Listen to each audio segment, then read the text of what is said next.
Mga kababayan, another good news sa lungsod ng Maynila at natutuwa po ako, no?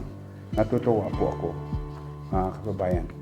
Unti-unti, nagkakaisa, isinasantabi ang politika.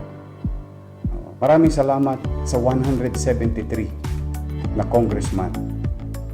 Sa pamumuno ni Speaker Cayetano, ni Majority Floor Leader Martin Romualdez at ni Congressman Pulong ng Davao. 173 congressman na po ang voluntaryong nag-donate ng kanilang sweldo. At hindi po dyan nagtatapos. Unti-unti na pong gumugulong ang panawagan ng ating mga kababayan. Natumugon na rin ang ating mga sekretaryo ng bansa. Nailathala po kanina. Maraming salamat kay Secretary Carlo Nograles at ang ating pong mga kabinete ni Pangulong Duterte na i-donate daw po nila ang 75% of their pay, 75% ng sweldo nila sa buong taon sa ating kaban ng bansa.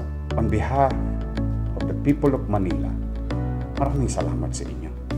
Maraming salamat. At naipaparamdam nyo sa amin na ang tugon ninyo ay aksyon, hindi salita. Maraming salamat. Someday, kikilalanin po namin kayo.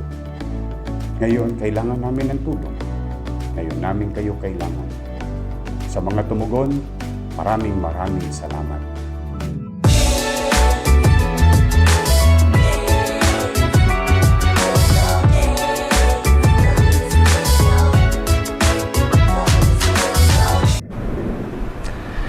Binabanggit natin na sama-sama nating lalabanan ang gerang ito.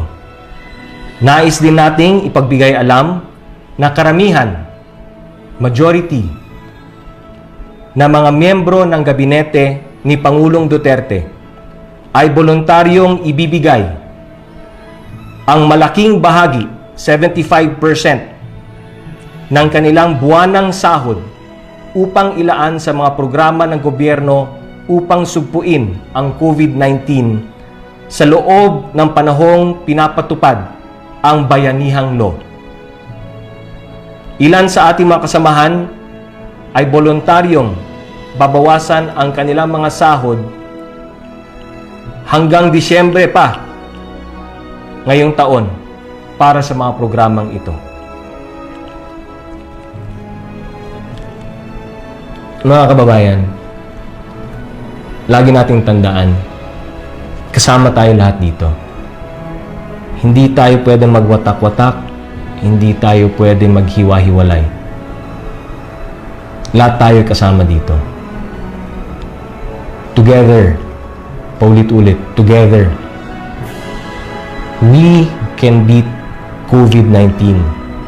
And only together can we heal as one. Tandaan po natin, muli, bahay muna, buhay muna. Maraming salamat po.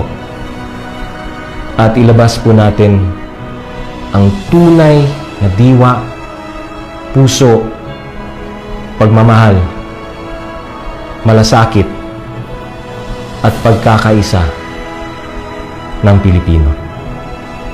God bless and protect all of us. Maraming salamat po. So, on donation of salaries of cabinet members, tanong ni Eden Santos of Net25, may effort din ba ang Congress na mag-donate ng part ng kanilang sweldo ng mga congressman sa COVID-19? Yes po, almost 200 congressmen already will donate our whole sweldo ng May. Ang target po, initial target is 50 million. I think nasa mahigit na 40 million na po tayo ngayon. So pag umabot ng 50 million, mananawagan din kami sa mga personal naming kaibigan. If we can get 100 people to donate 500,000 or 50 people to donate 1 million, kasama yung aming sweldo, we hope na umabot ng 100 million. So dahil may hearing po kami sa Wednesday,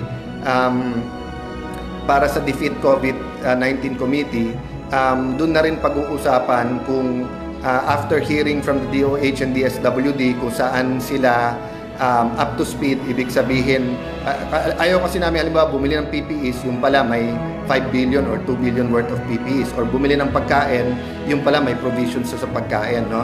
So we want to use the money where it will be most effective, no? So May muna ang pinag-usapan namin, then hopefully po hindi na umabot tong crisis na to ng June, pero pag umabot pa, then we will make a second call. But let me assure you that in the last 2 months, kulang pa yung sweldo ng mga miyembro ng kongresista sa tinutulong sa mga distrito nila. Halos wala akong kilalang kongresista na hindi nag-donate ng PPE sa sarili ng ospital or naglabas ng pambiling canned goods or bigas habang hinihintay yung LGU or yung or halos sabay ng LGU at DSWD. Bayanihan to Heal as One Implementation and Social Amelioration Package. Question by Ria Fernandez, TV5. No? Another good news sa lungsod ng Maynila, at natutuwa po ako, no? Natutuwa po ako, kababayan. Maraming salamat. As of today, ipinakikita na po ng pamahalaan ang pagkakaisa.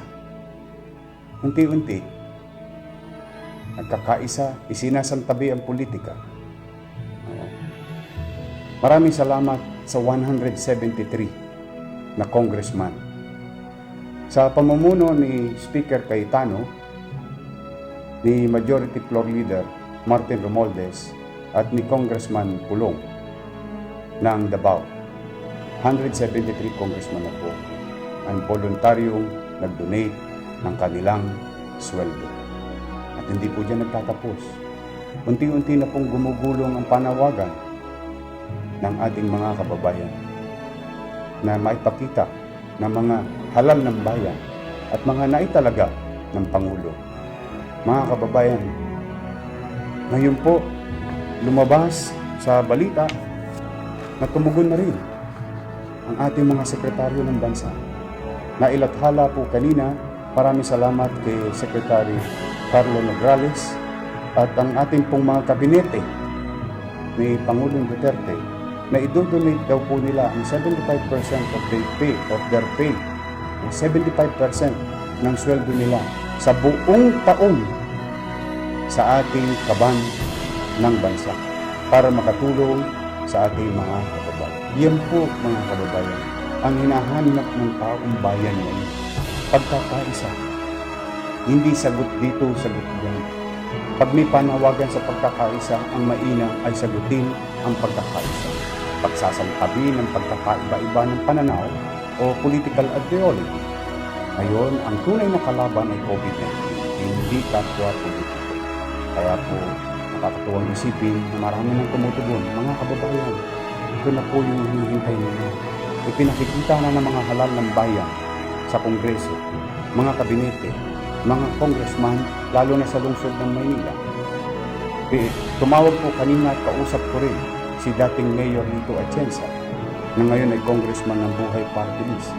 Siya po ay inahanda na rin niya ang kanyang sweldo ngayon at ibibigay rin niya katulad ng ginawa ng ating mga konsihal, Vice Mayor at ng iba pang congressman ng lungsod ng Maynila na si Congressman Manny Lopez, Congressman Roland Valeriano, Congressman Yul Serbo, Congressman Benny Abante, pati ang personal na pera ni Congressman Benny Abante at ng kanyang simbahan. At ngayon naman si Congressman Lito Atienza ng Buhay Party List. Maraming salamat. Ito ang hinihintay namin sagot ng ating mga kababayan. Sa maliit nating kaparaanan, maiparamdam natin sa kanila na tayo'y nagkakaisa in our own small way. It's not because we are calling you to perform your job. No. We call you simply because we have to create extra steps. Yan po. On behalf of the people of Manila, maraming salamat sa inyo. Maraming salamat. At naipaparamdam niyo sa amin na ang tugon ninyo ay aksyon, hindi salita. Maraming salamat. Someday, kikilalanin po namin kayo. Ngayon, kailangan namin ng tulong. Ngayon namin kayo kailangan. Sa mga tumugon, maraming salamat. On behalf of citizens of Manila. Kaya sa mga kabinete, sa mga congressman, maraming salamat. At may pasasalamatan ko rin. Mga mayayamang tao, may kakayanang tao, simpleng tao, tumugon sa ating panawagan, mga kababayan. Pero bago po yan, nais ko pong pasalamatan na ang ating pong DOH, no? Ay kanina po nanawagan na sana ang ating mga lokal na pamahalaan sa buong Pilipinas ay tularan ang ginawang ordinansa ng lungsod na maproteksyonan ang kapakanan ng ating mga frontliners, mga sa health sectors, mga doctors and nurses and hospital workers, mga COVID-19 positive, mga patients, PUI and PUI, na alisin natin ang diskriminasyon. At huwag natin hayaan talunin tayo ng COVID-19 at ibahin ang ating isipan, puso at damdamin ang kalaban ng COVID-19. Walang iba. Kaya maraming salamat sa ating DOH at nilagay po nila na kung po pwede, gawin na rin po upang maproteksyonan natin ang ating mga kababayan. Sapagkat mga kababayan, tandaan po ninyo, ako po'y naniniwala. May awa ang Diyos. May awa ang Diyos. Ngayon magsisimana sampa na. May awa ang Diyos. Makakalipas din tayo dito. Makakalagpas din tayo dito. Pero ayokong mabago ang ating mga damdamin, puso, isipan, na maging masakit ang salitang gamitin natin sa mga taong nahawa, nagkasakit, at tumulong sa mga nagkakasakit. Tayo po'y mga tao, hindi po tayo hayop. Anong uri ng mundo ang ating kakaharapin pagdating ng COVID-19? Kaya po, sana manatili sa atin ang pagmamalasakit, pagmamahal, at paggalang sa kapwa.